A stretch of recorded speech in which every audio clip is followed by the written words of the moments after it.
Here is a combined summary of the 2 pages.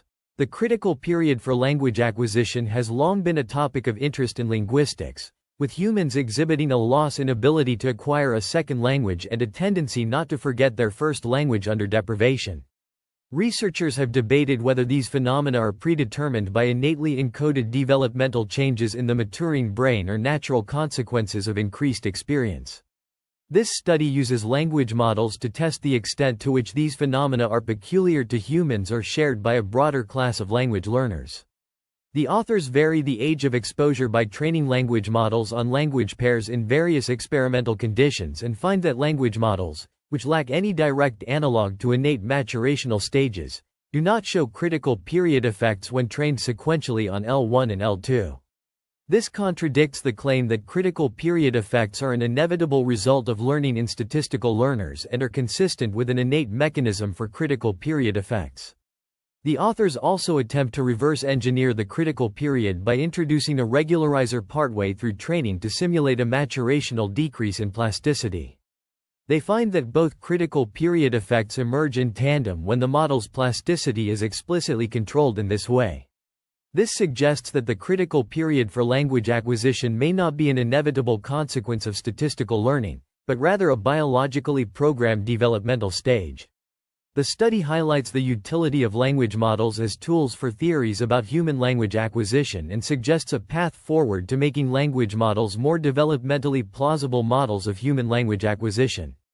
The critical period for language acquisition can be divided into 3 main phenomena: a critical period for L1 acquisition, a critical period for L2 acquisition, and a critical period for L1 attrition. This study focuses on the latter 2, with the critical period for L2 acquisition consisting of greater difficulty in learning a second language and worse learning outcomes as the age of exposure increases, and the critical period for L1 attrition referring to a loss of proficiency in L1 due to a lack of exposure to it. The authors review previous studies on the critical period, including Oba et al.'s 2023 study, which found that fine-tuning language models on L1 and L2 simultaneously improves their L2 performance, unlike humans. They also discuss the relevance of elastic weight consolidation, a Bayesian regularizer used in machine learning to mitigate catastrophic forgetting, in simulating a loss of neural plasticity. The paper discusses the critical period hypothesis in language acquisition, which suggests that humans have a limited time frame to learn languages effectively. This concept is often associated with the idea of synaptic pruning and neural plasticity, where the brain's ability to form new connections decreases as it matures.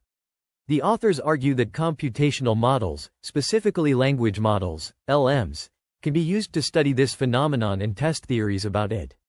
2 main research questions are proposed: whether LMs can exhibit a critical period for L2 learning and L1 attrition. These questions are investigated through experiments involving multilingual setups, altering the ages at which L1 and L2 are acquired, and evaluating the models on both languages. The authors also explore additional research questions, such as whether reducing plasticity in LMs can induce human-like critical period effects and if these effects depend on the similarity between L1 and L2. The paper highlights 2 strong claims related to the critical period hypothesis: the strong innate claim, which suggests that innate learning constraints are necessary to explain critical period effects, and the strong experiential claim, which posits that critical period effects are a necessary consequence of successful statistical learning. The authors aim to refute these claims by using transformer-based LMs, which have been proven to be effective learners in various domains and are considered domain general. In conclusion, the paper aims to bridge the gap between complex research on the critical period hypothesis and concise summaries for expert audiences. It emphasizes the potential of computational models, particularly language models, in understanding and testing theories about language acquisition and the critical period hypothesis. The research paper explores the critical period hypothesis in language acquisition through the lens of language models. It aims to simulate human-like language learning conditions, such as sequential and simultaneous exposure to languages, and investigates how these conditions affect linguistic proficiency. The study also examines the impact of a computational reduction in plasticity, mimicking the decrease in brain plasticity observed in humans as they age. To achieve this, the authors train language models from scratch on pairs of languages, with a focus on German English and Finnish English pairs due to their linguistic and typological differences. They use a customized dataset comprising spoken, literature, and non-fiction domains, sourced from Open Subtitles, Gutenberg, and Wikipedia datasets. The models are evaluated using perplexity, a measure of how well the model predicts a test set, and accuracy on linguistic tasks. The training conditions include monolingual, interleaved, sequential, sequential interleaved, and sequential EWC, elastic weight consolidation. The latter condition introduces a computational reduction in plasticity, which is a key aspect of the critical period hypothesis. The EWC regularization term, derived from Bayesian principles, penalizes deviations from a prior distribution over the parameter space, simulating the end of the critical period. The experimental setup also involves an extended set of languages to enhance the generalizability of the results. These languages vary in language family, script, and structural properties, including Germanic, Indo-European, Finno-Ugric, and programming languages like Java.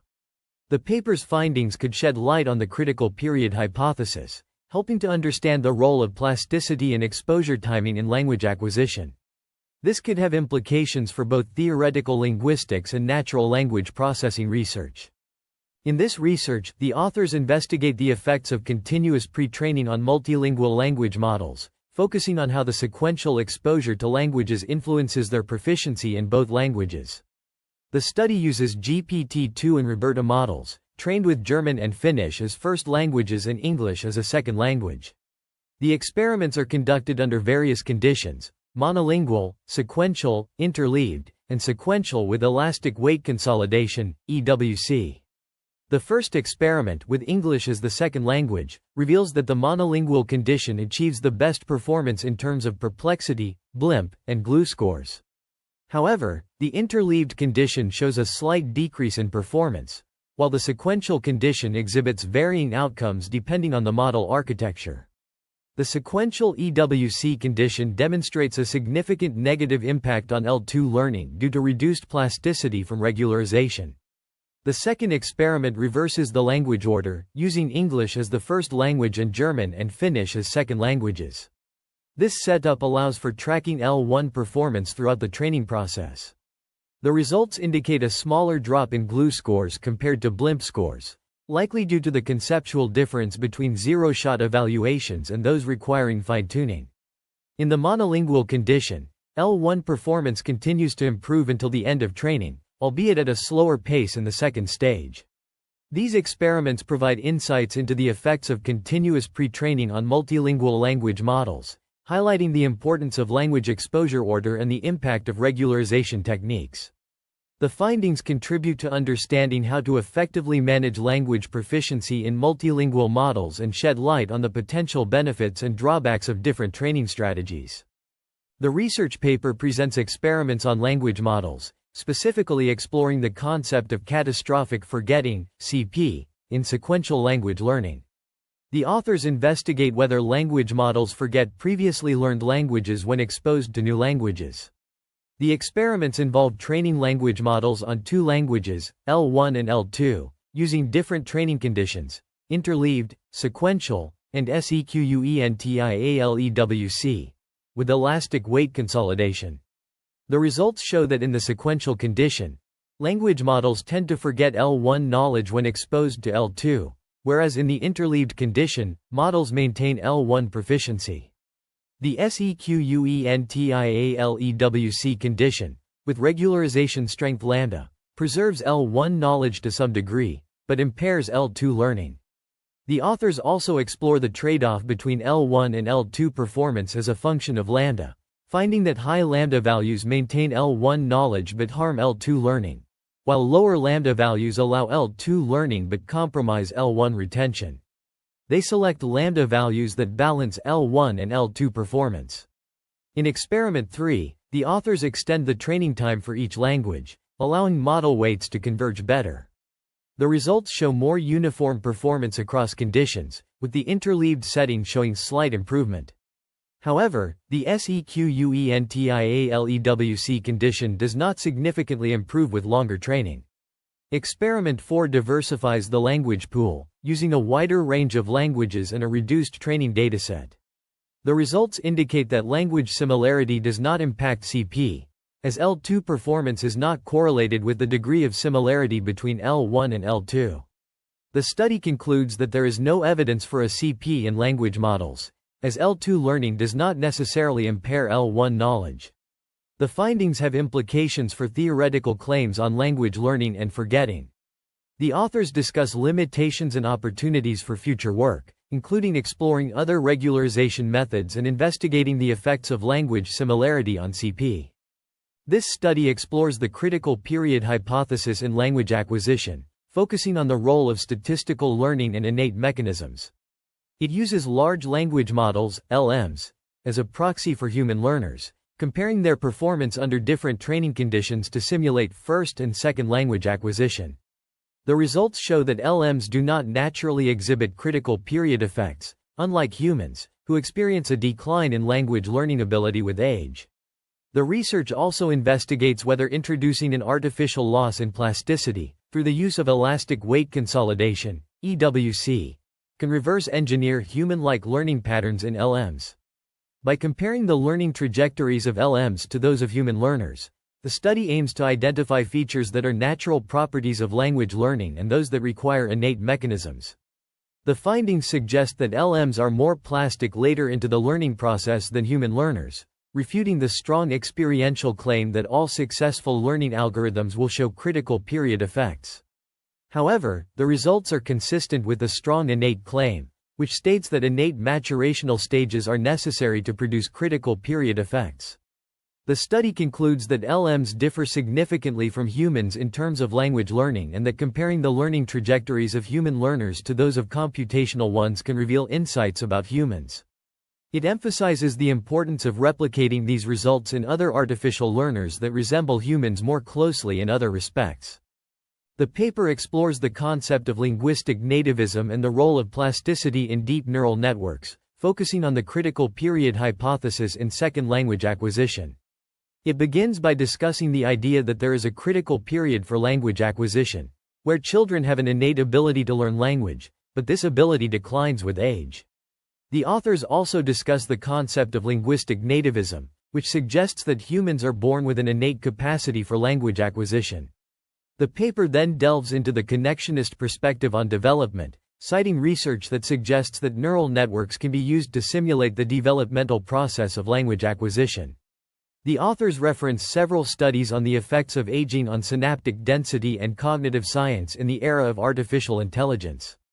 The paper also discusses various models and techniques used in language processing, such as the Pascal Recognizing Textual Entailment Challenge, which evaluates systems for recognizing textual entailment, and the Boole-Q dataset, which is designed to evaluate language models' ability to reason about input questions. Moreover, the authors discuss the use of transformers for image recognition at scale, as well as the importance of fine-tuning language models for text classification. They also mention the concept of catastrophic forgetting in connectionist networks, where the network loses previously learned information when learning new information. Finally, the paper touches upon the idea of improving language plasticity via pre-training with active forgetting, and the use of embodied multimodal language models like PaLM. The paper concludes by discussing the limitations and future work in the field of linguistic nativism and language acquisition. This research draws upon an extensive range of studies in linguistics, cognitive neuroscience, and artificial intelligence to investigate the parallels between human language acquisition and language models. The authors cite numerous works on language development, including Pulvermuller and Schumann's, 1994, Neurobiological Mechanisms of Language Acquisition, and Seidenberg and Zevens, 2006, Connectionist Models in Developmental Cognitive Neuroscience. The paper also references various language models, such as Radford et al.'s, 2019, Unsupervised Multitask Learners and Warstadt et al.'s, 2020, Blimp Benchmark of Linguistic Minimal Pairs for English. The authors highlight the importance of understanding language acquisition in both humans and machines, citing works by Singleton, 2005, on the critical period hypothesis and Thiessen et al., 2016, on statistical learning and the critical period. Furthermore, the authors discuss the significance of large-scale language models, such as those presented in Wang et al.'s 2019 Glue benchmark and Wolf et al.'s 2020 Transformers. These models are shown to be effective in various natural language processing tasks, but the authors argue that their performance is still limited by the quality and quantity of their training data.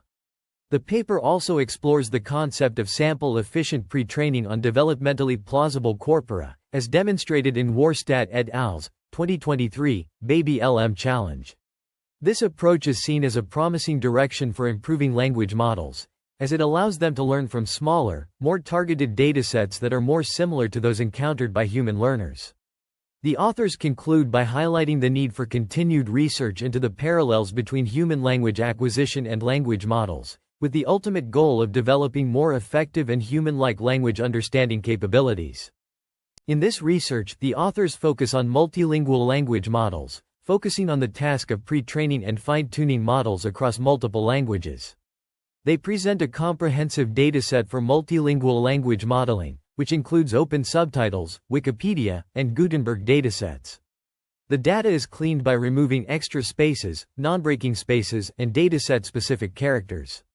A unifying step is applied to ensure an even distribution of speech and written text within the training data, with a sampling ratio of 2:1, 1 for open subtitles, Gutenberg, and Wikipedia, respectively. The unified dataset is then split into train, validation, and test sets with a ratio of 83%, 8.5%, and 8.5%, respectively. The main experiment's dataset sizes are listed in Table 2, where the size of each dataset is uniformized across languages. Experiment 4 dataset sizes are provided in Table 3, showing smaller sizes due to the interleaving process. The hyperparameters for GPT-2 and Roberta models are detailed in Tables 4 and 5, respectively. These include learning rates, warm-up ratios, gradient accumulation steps, and other relevant parameters. Fixed hyperparameters for both models are listed in Table 6, such as the number of heads, layers, positions, and other settings. The evaluation tasks include BLIMP, GLUE, and other tasks like COLA, SST2, MRPC, QQP, MNLI, MNLIM, and QNLI. These tasks are used to assess the performance of the multilingual language models on various linguistic and semantic understanding tasks. The BLIMP dataset is a collection of minimal pairs that test various linguistic phenomena, including morphology, syntax, and semantics. Table 7 presents examples of these minimal pairs, which are used to evaluate the performance of language models. The dataset is designed to assess the ability of models to recognize and generate grammatically correct sentences. In addition to BLIMP, the paper also discusses the SuperGLUE benchmark, which consists of several tasks that evaluate the performance of language models on various natural language processing tasks. These tasks include recognizing textual entailment, RTE, Boolean questions, BoolQ, multi-sentence reading comprehension, multi-RC, and the Winograd Schema Challenge, WSC. The paper then shifts its focus to the derivation of the elastic weight consolidation, EWC, regularization method. EWC is a Bayesian approach that constructs a posterior density over possible parameter vectors. The method assumes access to two collections of strings, DL1 and DL2, and a compact set of possible parameters, theta. The prior density over theta is denoted as pi, theta, and the likelihood of the data given the parameters is denoted as p, DL1, DL2, theta. The paper then applies Bayes' rule to derive the posterior density over the parameters, p, theta, DL1, DL2. However, since there is no known general algorithm to compute this posterior, the authors construct a Gaussian approximation of p, theta, DL1, by computing a second-order Taylor approximation to the log likelihood around the likelihood mode. The Taylor approximation yields an expression for the log likelihood of the data given the parameters, which is then used to derive the EWC regularization term. The regularization term is a quadratic function of the parameters, which penalizes deviations from the optimal parameters, theta asterisk operator L1. The prior density is said to be a zero-centered, spherical Gaussian with variance sigma 2, and the resulting expression for the posterior density is a quadratic function of the parameters. The EWC regularization term is then derived by applying Bayes' rule and replacing the log likelihood with the Taylor approximation. The resulting expression is a quadratic function of the parameters, which penalizes deviations from the optimal parameters. The EWC regularization term is used to prevent catastrophic forgetting in neural networks, and it has been shown to be effective in a variety of natural language processing tasks. Here is a combined summary of pages 23 and 24. The authors propose an approximation to the Hessian matrix, which is impractical to compute due to its high computational cost and large number of unique entries. They utilize a classic identity involving the Fisher information matrix, which suggests a data-driven approximation to the Hessian. The Fisher information matrix is computed by sampling from the model distribution and calculating the empirical expectation. However, the authors note that empirical estimation of the Fisher information matrix can lead to inaccurate results, as shown by Kunstner et al., 2019. Instead, they compute the Fisher information matrix by sampling k times from the model distribution and calculate the Fisher matrix entries using the identity given in equation 9. The authors only approximate the diagonal of the Fisher matrix, which is sufficient for their purposes. The Fisher matrix entries are calculated as shown in equation 10.